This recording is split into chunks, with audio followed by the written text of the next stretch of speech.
Good evening मित्रों, आप सभी विद्यार्थियों का government.vlogs में हार्दिक अभिनंदन। हम अध्ययन कर रहे हैं आरबीसी बोर्ड के महत्वपूर्ण प्रश्न बोर्ड परीक्षा 2023 के लिए क्लास 12th की फिजिक्स का चैप्टर नंबर 3 का अध्ययन कर रहे हैं और जिसका नाम है विद्युत धारा और जिसे अंग्रेजी में कहते हैं इलेक्ट्रिक करंट। और आपने देखा है कि जो मिशन 5/5 का अर्थ हुआ कि विद्युत धारा में से 5 अंक के प्रश्न आएंगे और 5 अंकों के 4 प्रश्न आएंगे। पहला जो प्रश्न आएगा दूसरे का दूसरा आएगा और वो ज्ञान संबंधित होगा। तीसरे का तीसरा आएगा वो अवबोध संबंधित होगा। क्वेश्चन नंबर 4 और क्वेश्चन नंबर 5। क्वेश्चन नंबर 4 अवबोध का होगा। अवबोध में आपको पूछ सकता है सूत्र, व्यंजक व्युत्पन्न करना और सिद्धांत। और ज्ञान उपयोगी में पूछेगा आपको न्यूमेरिकल। तो इस प्रकार मिशन 5/5 कंप्लीट होता है। 5 अंकों के 4 क्वेश्चन इस टॉपिक से आने वाले हैं। अब बोर्ड परीक्षा के पेपर में कौन सा किस नंबर पे आएगा जिसकी डिटेल्स मैंने यहाँ ढाल दी है। तो हम देखते हैं क्वेश्चन 2 के सेकंड के लिए संभावित प्रश्न, जिसमें पहला है एक कार्बन प्रतिरोध पर क्रमशः नीला, पीला, लाल एवं चांदी का वलय है तो प्रतिरोधकों का प्रतिरोध है। देखो ये प्रश्न इस प्रकार पूछा जा सकता है कि जैसे मान लो कि ये वलय है, ये कोई वलय है आपकी,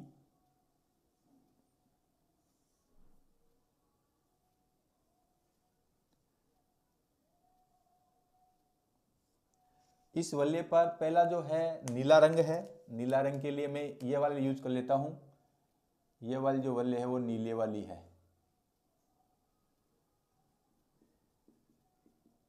दूसरी वाली जो है वो है ये नीला,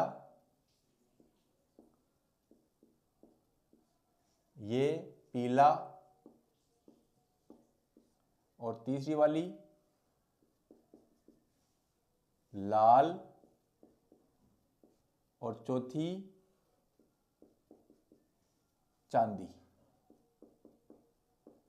डियर स्टूडेंट्स, मैं आपको इसलिए बता रहा हूं कि इस प्रकार के वलय देखकर भी आपको प्रतिरोधक का प्रतिरोध निकलवा सकता है। ये प्रश्न आपका 1 नंबर का भी हो सकता है और अवबोध में भी हो सकता है, तो आप चिंता नहीं करिए। इसलिए ये क्वेश्चन राजस्थान बोर्ड 2023 के दृष्टिकोण से वेरी वेरी इंपॉर्टेंट है। अब देखो इस प्रश्न को हल करने के लिए कार्बन प्रतिरोधों के रंग, उनके अंक, गुणक और संयता अर्थात टॉलरेंस का ये क्रम आपको याद होना चाहिए। अब देखो इसमें जो प्रथम 2 रंग हैं वो तो अंकों को दिखाते हैं।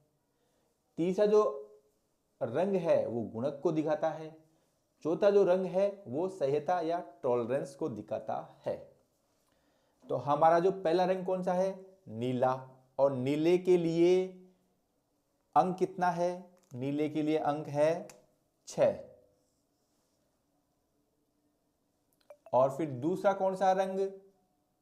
पीला। पीले के लिए अंक कौन सा है? 4 इंटू, अब गुणक के लिए तीसरा अंक कौन सा? लाल। लाल का गुणक कितना है? देखो लाल का गुणक ये रहा, कितना है? 10 की पावर 2। गुणा करके लिखेंगे प्लस माइनस संयता। जैसे यहां से लेकर यहां तक तो कोई संयता है ही नहीं तो कुछ आएगा नहीं, यही मान इसका हो जाएगा। परंतु चांदी की संयता कितनी है? 10। और संयता जो होती है वो होती है प्रतिशत में। संयता किस में होती है? प्रतिशत में होती है। तो ये हो जाएगी 10% और ये सारे मान के हो जाएंगे ओम में। अब ये देख लो एक ऑप्शन किस में है? ये ऑप्शन आपके ब में है, इसलिए ब राइट आंसर होगा। अपवहन वेग Vd विद्युत क्षेत्र के समानुपाती होता है। वैसे तो आंसर हो गया इसका ब। करेक्ट आंसर क्या हो गया? ब। परंतु हम इसमें थोड़ा सा आगे डिटेल्स पढ़ लेते हैं ताकि न्यूमेरिक क्वेश्चनों में आसानी हो या और क्वेश्चन बने उसके लिए भी ये आसान हो। तो समानुपाती के चिन्ह को छोड़ने के लिए एक नियतांक यूज करते हैं, इसे बोलते हैं म्यू। जहां म्यू एक समानुपाती नियतांक है जिसे हम कहते हैं गतिशीलता। गतिशीलता, और हम फिजिक्स में जानते हैं कि जिस समानुपाती को हम नियतांक कहते हैं उसकी मात्रक और बीमा भी हम निकालते हैं। तो नंबर 1 इसकी म्यू का मात्रक वही होगा जो VD अपॉन E का मात्रक होगा। VD का मात्रक होता है, VD क्या F1 वेग है, वेग का मात्रक मीटर प्रति सेकंड होता है। और विद्युत क्षेत्र का मात्रक हमने वीडियो महत्वपूर्ण प्रश्न बोर्ड 2023 के लिए जो वीडियो नंबर 1 है या पार्ट नंबर 1 है उसमें देखा है, वोल्ट प्रति मीटर। यदि किसी के समझ में नहीं आए तो उस वीडियो में जाकर देख सकता है। अब इसको आगे हल करेंगे तो metre upon second into metre upon volt हो जाएगा। तो ये हो जाएगा metre square upon volt second. इसको मैं लिख सकता हूँ मीटर स्क्वायर प्रति वोल्ट प्रति सेकंड। ये तो हो गया इसका मात्रक। अब दूसरा हम अध्ययन करते हैं म्यू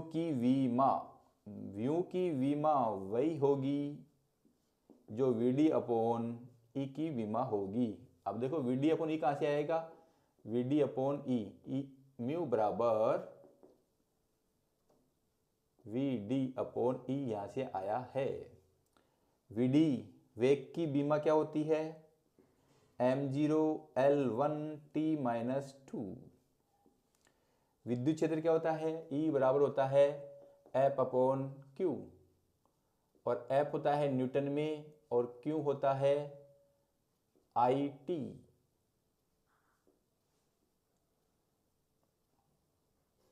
या मैं F बराबर लिख सकता हूँ इसको MA।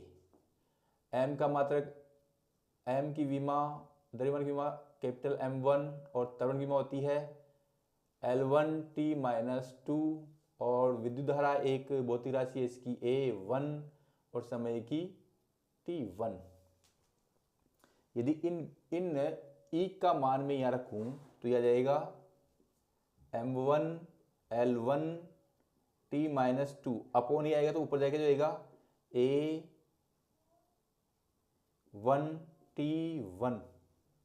ये हो जाएगा। देखो आपका इससे ये कैंसिल हो जाएगा, इससे ये कैंसिल हो जाएगा। गलती कर दी है, इसका विमा -1 होती है तो ये 1 से ये वाला 1 से ये वाला 1 कैंसिल हो जाएगा तो ये T2 होगा, अर्थात M-1 L0 T2A1। ये क्या होगी, गतिशीलता की विमा। कई बार ये प्रश्न पूछ लेता है गतिशीलता की विमा लिखिए, गतिशीलता का मात्रक लिखिए, तो आप यहीं से निकालेंगे उसको। तीसरा प्रश्न है, एक चालक प्रतिरोध को बैटरी से जोड़ा गया है। शीतलन प्रक्रिया में चालक के ताप को कम किया जाए तो प्रवाहित धारा का मान होगा। देखो आप जानते हो कि जो जूल का तापन नियम है वो होता है H बराबर I²RT, और ये R डाइस प्रपोर्शनल टू रो होता है। ताप बढ़ेगा तो प्रतिरोध बढ़ेगा, ताप कम होगा तो प्रतिरोध कम होगा, प्रतिरोध कम होगा तो धारा का मान बढ़ेगा। तो आंसर क्या हो जाएगा, ए आंसर आपका हो जाएगा। किरचॉफ का प्रथम व द्वितीय नियम आधारित है। हम ये जानते हैं कि किरचॉफ का प्रथम नियम आवेश पर आधारित है और द्वितीय नियम ऊर्जा पर आधारित है, तो ये ऑप्शन करेक्ट। दो प्रतिरोध तार A व B एक ही पदार्थ के बने हुए हैं। तार A की कुल लंबाई वह त्रिज्या B से दुगनी है, तो दोनों तारों का प्रतिरोधों का अनुपात ज्ञात कीजिए। है कि जो R होता है, R इक्वल होता है रो L अपॉन A, यानी प्रतिरोध तार लंबाई के समानुपाती और अनुप्रस्थ काट के क्षेत्रफल के व्युत्क्रमानुपाती और रो के समानुपाती होते हैं, या इनको जोड़ने के लिए एक नियतांक गुणा करते रो कहते हैं, इसे विशिष्ट प्रतिरोध भी कहते हैं और प्रतिरोधकता भी कहते हैं। प्रतिरोधकता कभी लंबाई पर निर्भर नहीं करती है, ये पदार्थ के ताप पर निर्भर करती है या पदार्थ की प्रकृति पर निर्भर करती है। कई बार ये प्रश्न भी पूछा जाता है, इसलिए मैंने इसके बारे में थोड़ा सा बता दिया है। तो अब देखो, हम माना बी प्रतिरोध के लिए आर बी बराबर rho L upon pi R square.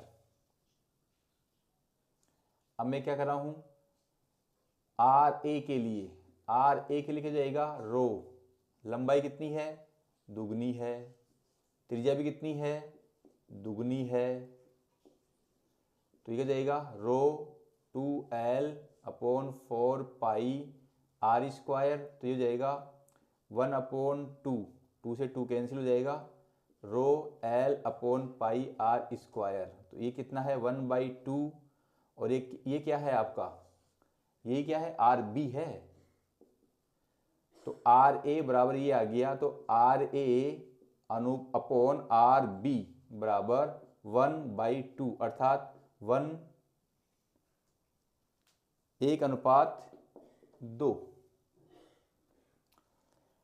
देखो यहां पर देखिए, तार ए की कुल लंबाई तार बी से दुगनी है। यदि बी की एल और आर है तो इसकी 2l और 2r होगी, आर ए की।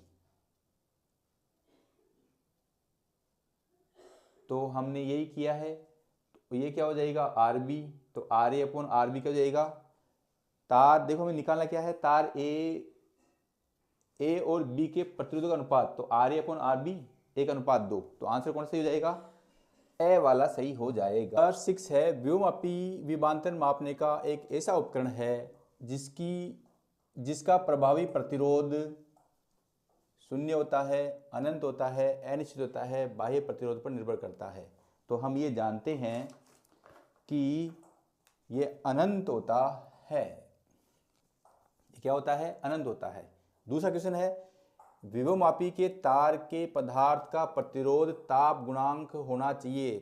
तार के पदार्थ का प्रतिरोध ताप गुणांक होना चाहिए, यहां पर है प्रतिरोध ताप गुणांक होना चाहिए। हम ये जानते हैं कि जो विभवमापी का तार होता है वो कांस्टेंट का बना होता है या यूरेका या मैग्नीज का बना होता है। तो अधिकतर लैबों में जो विभवमापी का तार होता है वो कांस्टेंट का बना होता है, और उस तार का प्रतिरोध ताप गुणांक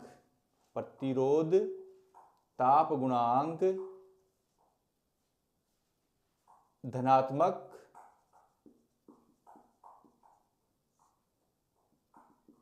और अल्प होता है।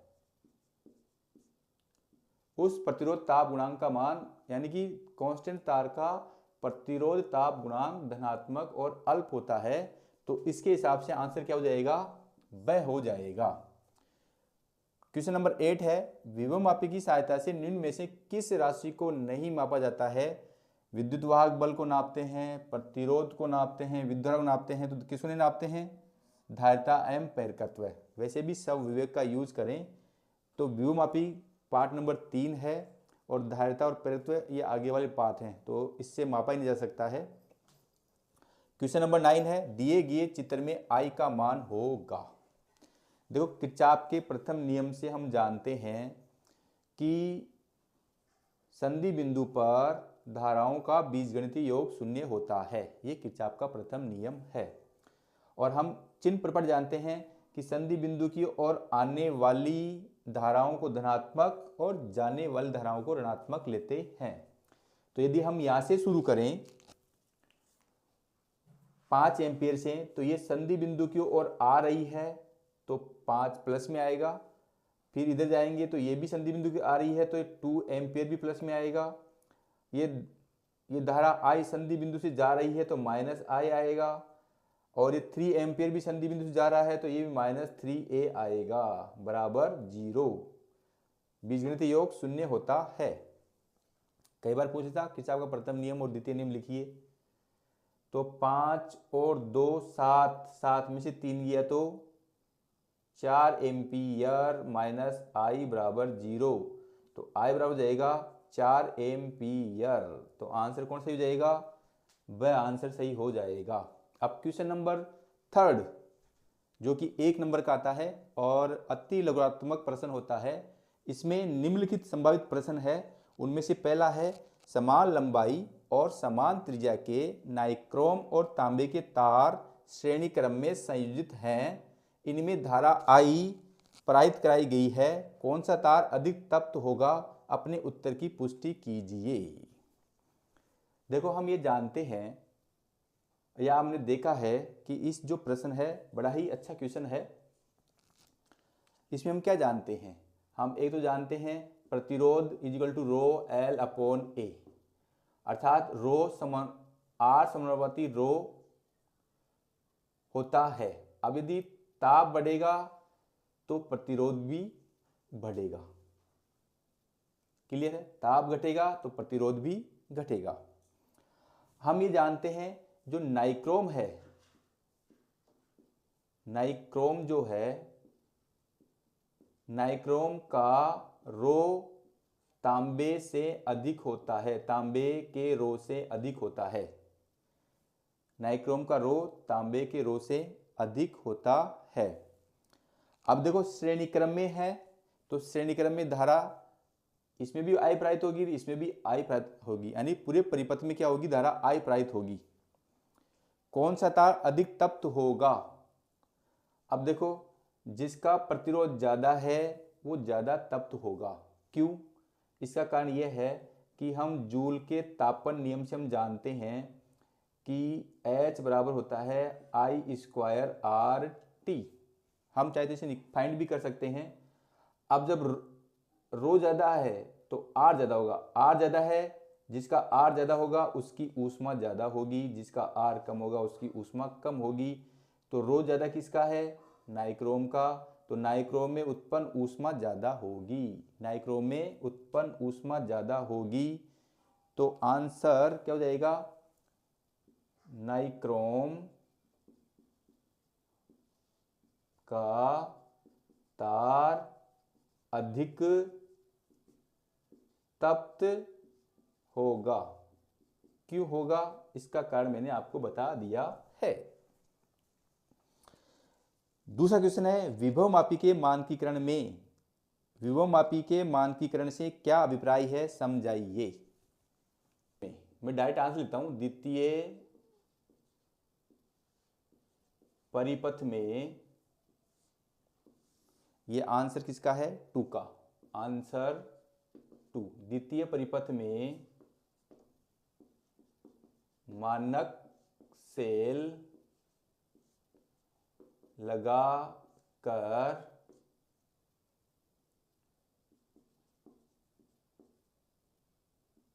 विभव प्रवणता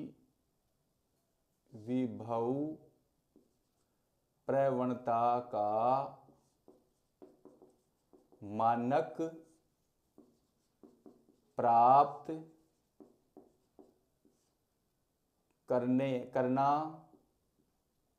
मानक प्राप्त करना विभवमापी का मानकीकरण कहलाता है। तो द्वितीय परिपथ में मानक सेल लगाकर विभव प्रवणता का मानक प्राप्त करना ही विभवमापी का मानकीकरण कहलाता है। तीसरा क्वेश्चन है, मीटर सेतु से संतुलन बिंदु प्राय मध्य भाग में क्यों प्राप्त करते हैं? यदि आपने लैब में प्रयोग किया हो तो हम जब मीटर सेतु के ए बिंदु के आसपास विस्पर्शी कुंजी या जोकी लगाते हैं तो विक्षेप दूसरी साइड में आता है। अब जब बी बिंदु के आसपास विस्फोरी कुंजी लगाते हैं तो विक्षेप उसकी विपरीत दिशा में आता है।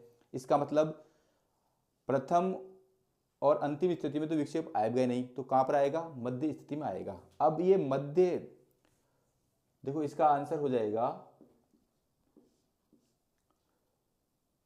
शून्य विक्षेप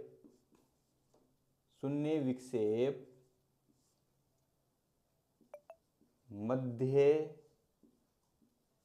भाग में आने से मीटर सेतु की शून्य विक्षेप मध्य भाग में आने से मीटर सेतु की सुग्राहिता बढ़ जाती है, सुग्राहिता बढ़ जाती है। क्वेश्चन नंबर 4 है, अति चालकता को परिभाषित कीजिए। कम ताप पर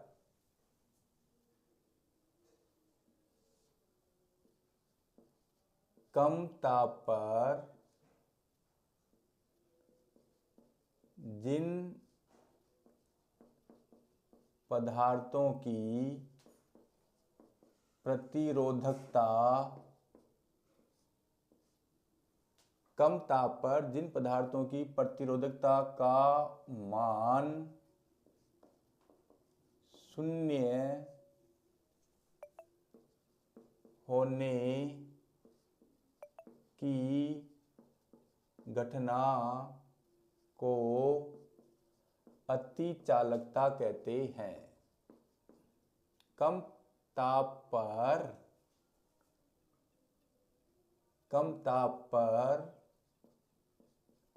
किसी पदार्थ की प्रतिरोधकता का मान 0 होने की घटना को अति चालकता कहते हैं। जिन पदार्थों में यह घटना होती है, जिन पदार्थों में यह घटना होती है उन्हें अति चालक कहते हैं, अति चालक कहते हैं। ये तो हो गई इसी परिभाषा। अब देखो इसमें हम कुछ ऐड कर सकते हैं। वो ऐड क्या करेंगे, जिस ताप पर अतिचालक पदार्थों का प्रतिरोध 0 हो जाता है उस ताप को हम क्रांतिक ताप कहते हैं। तो क्रांतिक ताप की परिभाषा मैं यहीं देता हूं, क्रांतिक ताप जिस ताप पर अतिचालक पदार्थों का विद्युत प्रतिरोध 0 हो जाता है उसे क्रांतिक ताप कहते हैं। और आप नॉलेज के लिए बता दूं कि पारे का क्रांतिक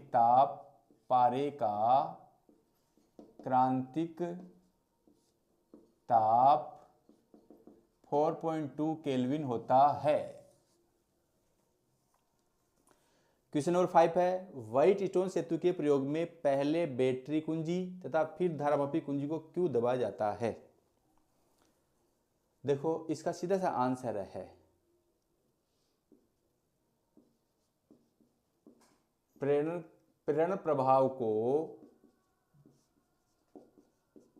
कम करने के लिए विभव मापी में पहले बैटरी कुंजी तब फिर धारामापी कुंजी को दबाया जाता है।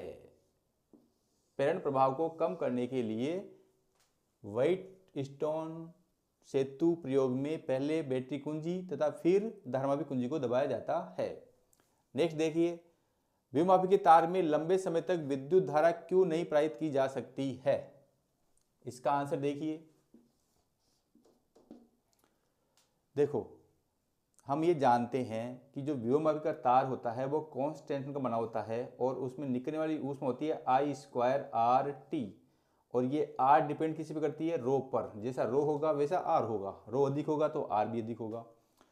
अब विभवमापी के तार में अधिक समय तक धारा प्रवाहित करने से उसका प्रतिरोध बढ़ जाता है जिससे विभव प्रवणता पर प्रभाव पड़ता है।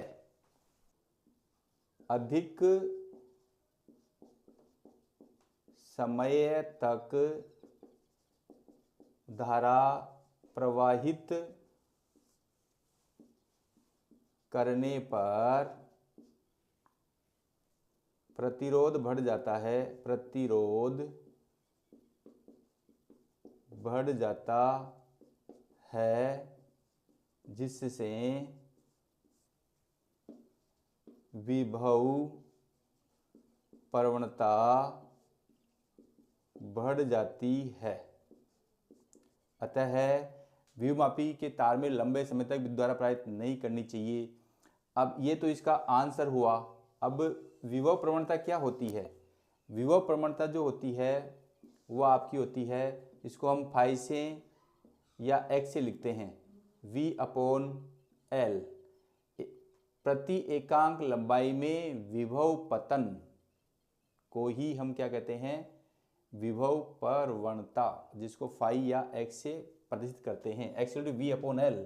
और इसको हम फिजिक्स से बोलते हैं प्रति एकांक लंबाई में विभव पतन को हम विभव प्रवणता कहते हैं। नेक्स्ट क्वेश्चन नंबर 8 है, जब सेल में धारा ली जाती है तब टर्मिनल वोल्टा का सूत्र होगा। तो क्वेश्चन नंबर 7 का जो आंसर है वो आपका होगा, सेल में जब धारा ली जाती है तब टर्मिनल वोल्टा होगी। देखो V इक्वल होता है E-IR, और एक आपने पढ़ा होगा V इक्वल टू E+IR। ये है निरावेशन के समय, निरावेशन, और यह है आवेशन के समय। इसका मतलब ये हो गया डिस्चार्ज, CHARG, डिस्चार्ज, और ये चार्ज वाली स्थिति में। तो मैं इसको थोड़ा सा यूं मिटा देता हूं।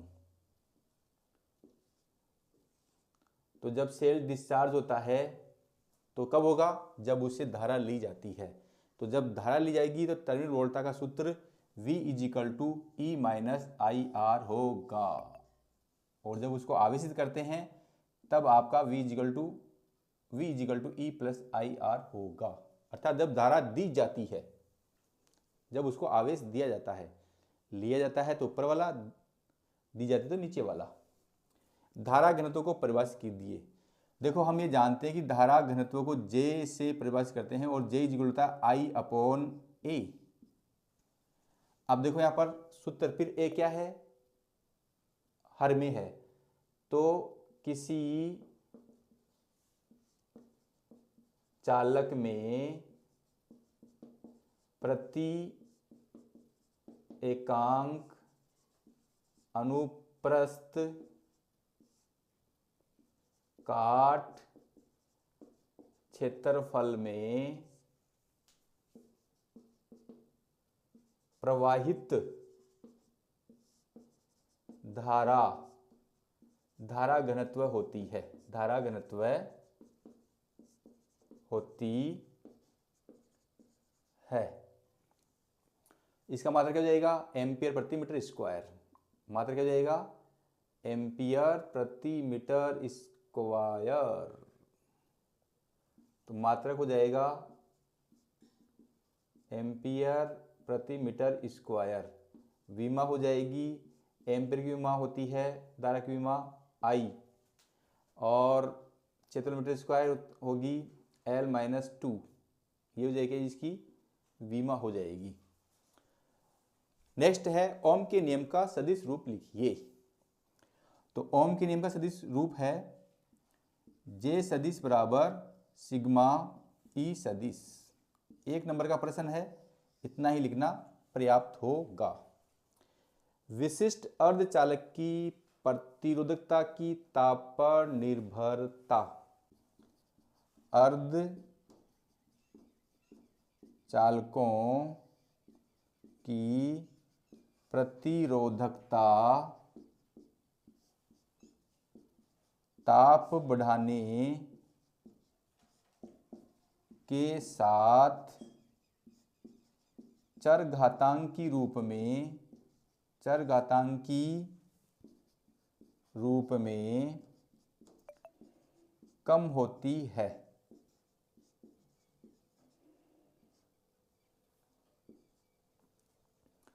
यदि हम इसका ग्राफ बनाना चाहें तो हम यदि x एक्स पर तो ताप ले लें और y एक्स पर प्रतिरोधकता ले लें,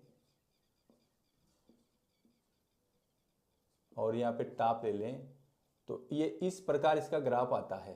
और जिसे हम लिखते हैं रो इज इक्वल टू रो 0 ई की पावर माइनस ई जी अपॉन आर टी।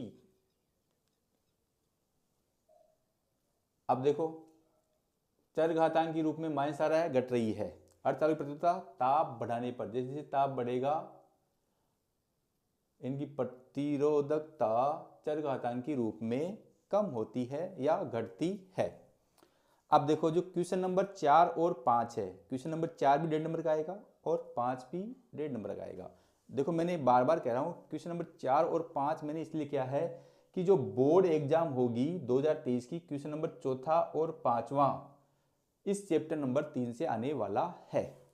सेतु के लिए हम क्या जानते हैं, मीटर सेतु के लिए हम जानते हैं कि जो अज्ञात प्रतिरोध R बराबर होता है 100 minus L upon L into are.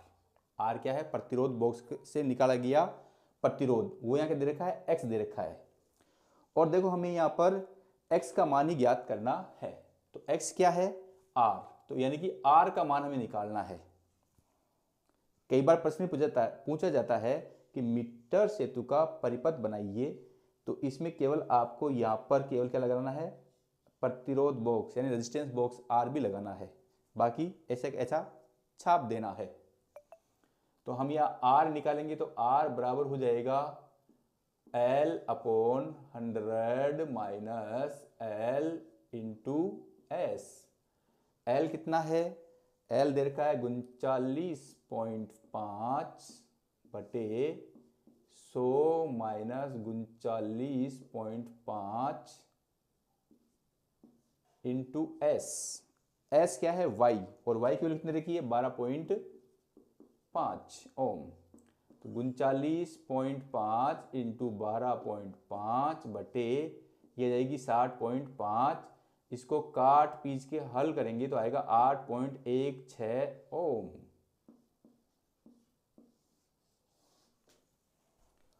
Question number 2 है कि चाप के नियमों का प्रयोग करते हुए व्हाइट स्टोन सेतु की संतुलन अवस्था के लिए प्रतिबंध ज्ञात कीजिए। डियर स्टूडेंट्स, वैसे तो ये क्वेश्चन government.vlogs की प्लेलिस्ट में जाकर आप इसको देख सकते हो, फिर भी मैं आपको इसको शॉर्ट एंड स्विच रूप में बता देता हूँ कि ये आपका एक प्रतिरोध तार है और ये दूसरा प्रतिरोध तार है। इसी क्रम में ये नीचे भी एक प्रतिरोध है और इसी क्रम में इधर भी एक प्रतिरोध है। आप ये जानते हो कि ये सिरे ए, ये आपका बी, ये सी और ये डी होता है। अब जो ए से हम क्या जोड़ते हैं, बैटरी, और बैटरी को जोड़ते हैं कुंजी से, और कुंजी की सहायता से इसको जोड़ते हैं सिरे सी से। ये आपका धारा इधर बहेगी इसमें, तो यहाँ से मान लेते धारा आई आ रही है यहाँ से, तो ये मान लो प्रतिरोध P है, ये Q है, ये R है और ये S है। अब यहाँ धारा आएगी तो धारा दो भागों में बढ़ जाएगी, इधर जाएगी और एक इधर जाएगी। तो हम मान लेते हैं कि इधर जाने वाली धारा I1 है, तो इधर जाने वाली धारा कितनी हो जाएगी, I माइनस I1। अब देखो बिंदु B और D के मध्य धारामापी और कुंजी K2 जुड़े होते हैं।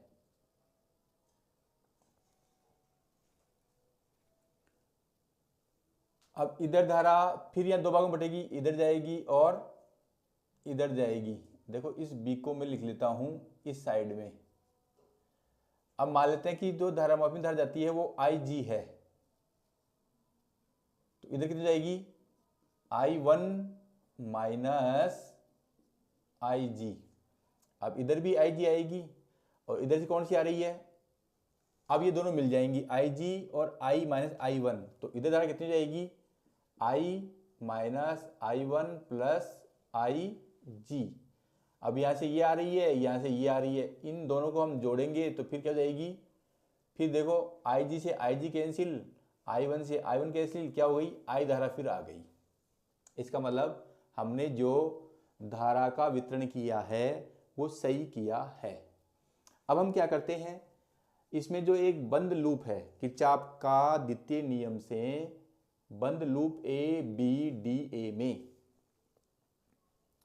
तो बंद पास बोल दीजिए या लूप बोल दीजिए, बंद पास ए बी डी ए में किरचॉफ के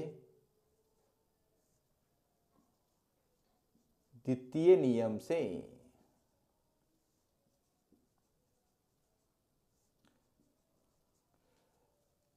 यदि प्रतिरोध धारा की दिशा में है तो प्लस आएगा। देखो I1 धारा की दिशा में तो क्या जाएगा I1P। फिर देखो यहाँ पर IG कैपिटल G की दिशा में है तो प्लस IG कैपिटल G। अब इधर आएंगे तो ये क्या हो गई, धारा विपरीत हो गई, तो क्या जाएगी minus I minus I1 R बराबर 0। अब देखो संतुलन स्थिति में, जब स्थिति संतुलन होती है उस स्थिति में धारामापी में धारा प्रवाहित नहीं होती है, अर्थात IG का मान 0 होता है। तो संतुलन स्थिति में IG बराबर 0।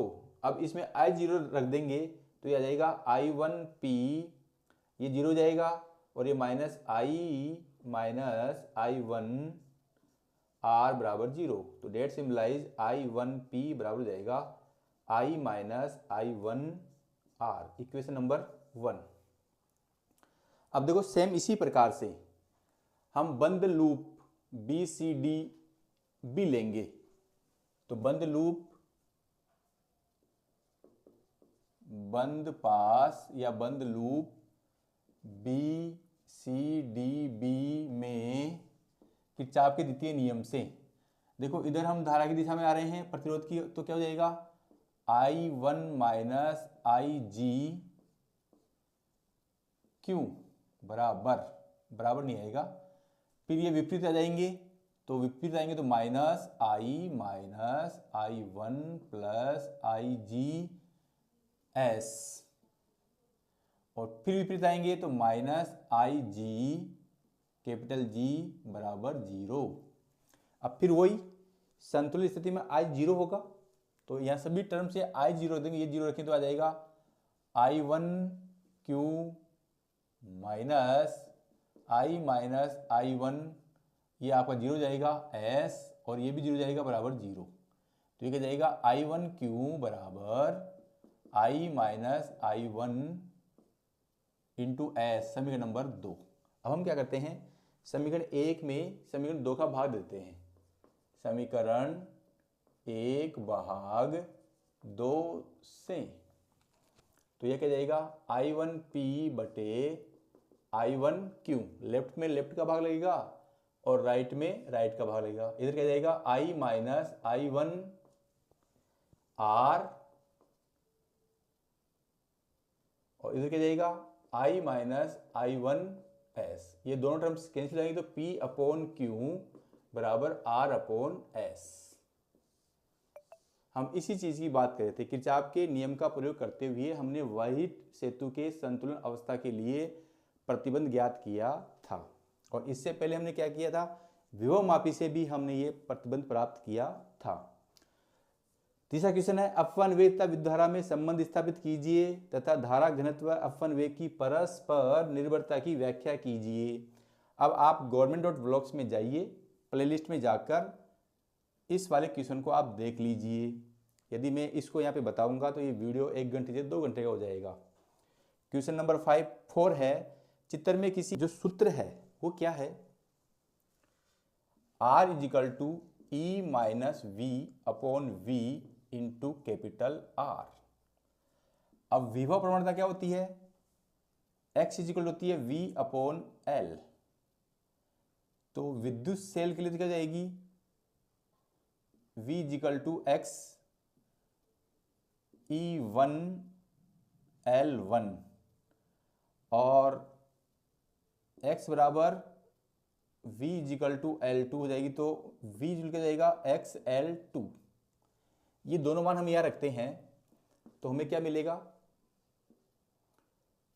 XL1 minus XL2 upon XL2 upon R, अब इंटू R। ऊपर से x को मान लेंगे, नीचे x है तो x से x कैंसिल हो जाएगा, तो क्या जाएगा L1 minus L2 upon L2 into R। अब मान रख दीजिए, L1 कितना है 76.3 माइनस 64.8 बटे 64.8 इंटू R कितना देखा है 9.5 ओम। इसमें से ये जाएगा तो 5 आ जाएगा, 0.1 और 1, 11.5 इंटू 9.5 बटे 64.8। इसको हम गणना करेंगे 1.7 ओम। तो आंतरिक प्रतिरोध कितना जाएगा 1.7 ओम। कह रहा था कि श्रेणीक्रम व समांतरक्रम संयोजन के तुल्य प्रतिरोधों के सूत्र व्युत्पन्न कीजिए। तो ये तो आप government.blogs की प्लेलिस्ट में जाकर देख सकते हो। और जो सूत्र होते हैं वो होता है, मान लेते हैं कि श्रेणी क्रम में तुल्य प्रतिरोध RS है तो वो होता है R1 plus R2 and so all, और ये होता है RN। और समांतर क्रम का तुल्य प्रतिरोध यदि RP है तो 1/RP बराबर 1/R1 plus 1/R2 dot dot 1/RN होगा।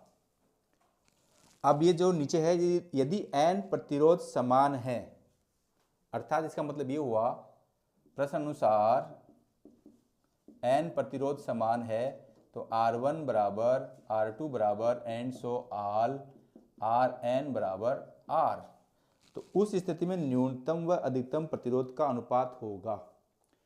तो प्यारे विद्यार्थियों, हम जानते हैं कि न्यूनतम प्रतिरोध कब होगा, जब समांतर क्रम में संयोजन हो रहे हैं। तो इस स्थिति में क्या होगा, न्यूनतम प्रतिरोध, न्यूनतम प्रतिरोध। और जब उनको हम समांतर क्रम में जोड़ेंगे तब क्या होगा, अधिकतम प्रतिरोध।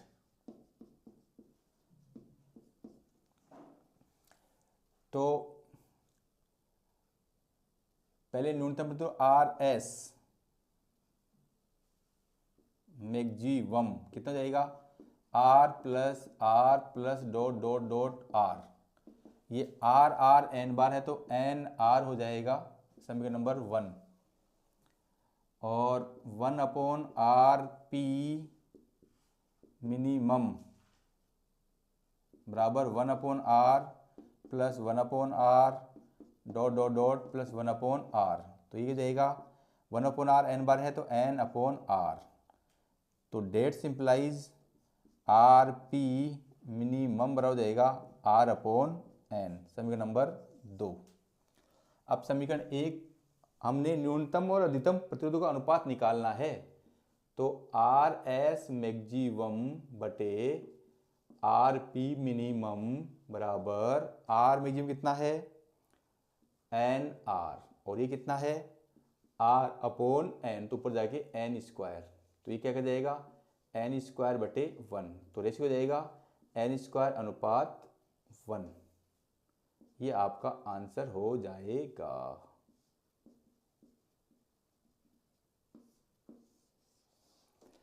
यदि तीन समान प्रतिरोध श्रेणी क्रम और समांतर क्रम में जुड़े हुए हैं तो उनके